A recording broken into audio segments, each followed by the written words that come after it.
Seandainya aku dapat bertemu Tuhan, akan ku tanyakan tentang dirimu.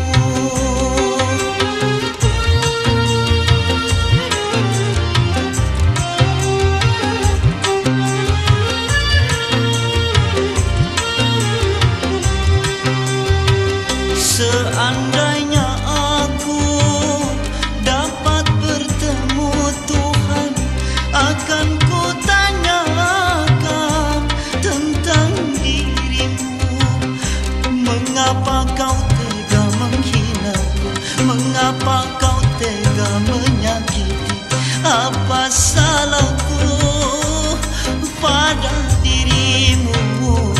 Lebih baik kau berikan aku segelas racun daripada madu cinta yang menyakitkan.